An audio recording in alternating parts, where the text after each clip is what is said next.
अयोध्या में बने राम मंदिर को लेकर सोशल मीडिया और मुख्यधाराओं की मीडिया में कई तरह के रिपोर्ट और राजनीतिक आरोप प्रत्यारोप सामने आए हैं। मुख्य रूप से ये विवाद जमीन खरीद और चंदे की हेरा फेरी आरोप से जुड़े हुए हैं। सदियों के इंतजार के बाद जब अयोध्या के प्रभु श्री राम का भव्य मंदिर बनकर तैयार हुआ तो करोड़ों भक्तों की आंखों में आंसू थी। लेकिन इसी आस्था में केंद्र के पीछे एक ऐसा विवाद भी खड़ा हुआ जिसके देश का राजनीतिक और सुप्रीम कोर्ट तक हलचल पैदा कर दी। सोशल मीडिया पर इसे राम मंदिर का सबसे बड़ा घोटाला कहा गया, तो वहीं दूसरी तरफ इसे मंदिर का बदनाम करने का एक राजनीतिक साजिश बताया गया। आखिर इस पूरे मामले का सच क्या है? क्या वाकई चंदे के पैसे में हेरा फेरी हुई है या फिर कागज के हेरा फेरबल का घोटाला बनकर पेश किया गया है? आज के इस वीडियो में हम किसी राजनीतिक चस्पे के सीधे दस्तावेज और फैक्ट के जरिए इस पूरे विवाद को पर्दाफाश खोलेंगे। तो सो गाइस, चैनल पर चैनल को जरूर सब्सक्राइब कर देना, इन वीडियो को लाइक कर देना और आप लोग वीडियो में कंटिन्यू बने रहो। तो दोस्तों, इस पूरे विवाद का जड़ 18 मार्च 2021 का एक जमीन की डील अयोध्या के बाग विजयसी के स्थित 12,080 वर्ग मीटर का एक जमीन। आरोप है कि इस जमीन के खेल में महज कुछ मिनटों के भीतर करोड़ों रुपए का हेराफेर हुआ। आइए टाइमलाइन को ध्यान से समझते हैं। शाम 7:16 अंसारी और रवि मोहन तिवारी नाम के दो प्रॉपर्टी डीलर के यह जमीन हर्षस पाठक और कुसुम पाठक के 2 करोड़ रुपए में खरीदा और शाम 7:15 बजे ठीक 5 मिनट इसी जमीन को श्री राम प्रभु जन्मभूमि तीर्थ क्षेत्र ट्रस्ट के खुलास सुल्तान अंसारी और रवि मोहन से 18.5 करोड़ रुपए में खरीद लिया। विपक्ष और आलोचकों को सबसे बड़ा सवाल यही है कि जमीन 5 मिनट पहले 2 करोड़ की थी, उसकी कीमत अचानक 18.5 करोड़ की कैसे हो गई? 5 मिनट में 16.5 करोड़ रुपए का मुनाफा कैसे कमाया गया?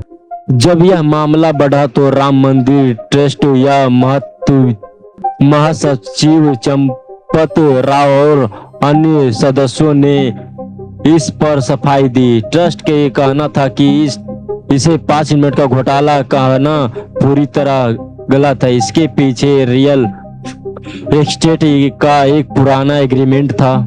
2011 का एक पुराना एग्रीमेंट हरीश पाठक और सुल्तान अंसारी के बीच इस जमीन को लेकर 2011 से 2017 और 2019 से एग्रीमेंट चल रहे थे। 2 करोड़ रुपए की कीमत इस पुराने एग्रीमेंट से तहत तय की गई। करंट मार्केट रेट 2019 से सुप्रीम कोर्ट का फैसला आने के बाद अयोध्या में जमीन के दाम अचानक छूने लगा। ट्रस्ट के कहा का 1280 स्क्वायर मीटर वर्ग लगभग 3.5 एकड़ जमीन तक तकलीन मार्केट रेट लगभग 1400 रुपए प्रति वर्ग फीट था। हिसाब से 18.5 करोड़ रुपए का कीमत बाजार भाव से भी कम था। ओपन और पर्दाफाशी डील। ट्रस्ट साफ किया कि सारा लेन देन बैंक के जरिए और इसमें कोई कैश या काला धन शामिल नहीं था। यह अकेला मामला नहीं था। इसके बाद कुछ और मीडिया रिपोर्ट सामने आई, उन्होंने विवाद को और हवा दी। अधिकारियों और रिश्तेदारी पर आरोप लगे कि अयोध्या के तकलीन मेयर, कुछ स्थानीय विधायकों और प्रशासनिक अधिकारियों के रिश्तेदारों ने सुप्रीम कोर्ट के फैसला का कम दामों पर जमीन खरीदी और बाद में उन्हें उच्च दामों पर बेचा दी। ट्रस्ट कर दिया।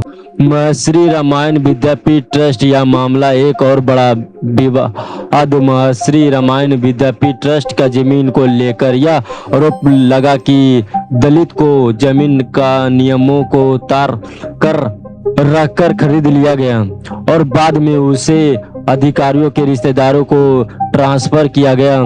इस मामले में उत्तर प्रदेश सरकार के बाकायदा राजस्व जांच के आदेश भी दिए गए थे।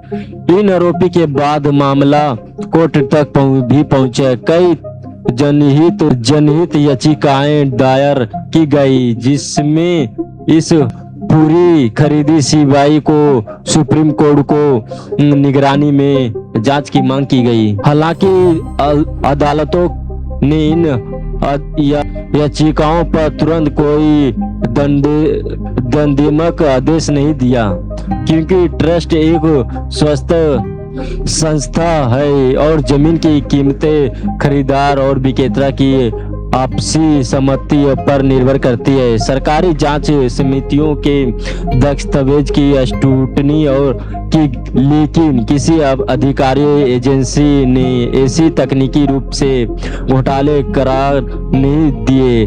सर्जकों का कहना है कि यह केवल मंदिर निर्माण की गति को रोकने या छवि खराब करने लिए उठाना नहीं गया, राजनीतिक वंडर था।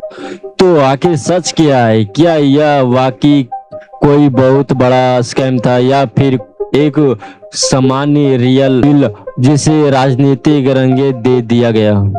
अगर हम दस्तावेज को देखें तो यह साफ है कि जमीन की कीमतें में आए उछाल सुप्रीम कोर्ट के फैसलों के बाद अयोध्या में आए रियल एस्टेट बूम का नतीजा था। लेकिन दूसरी तरफ इतने बड़े और संवेदनशील प्रोजेक्ट पर पर्दासित की कमी और कुछ ही मिनटों के भीतर हुए बैगनामा के जनता के मन में सवाल जरूर खड़े किए। राम मंदिर सिर्फ एक इमारत नहीं बल्कि करोड़ों लोगों की आस्था और उनके गांठे पसीने की कमाई के चंदे से बने मंदिर है।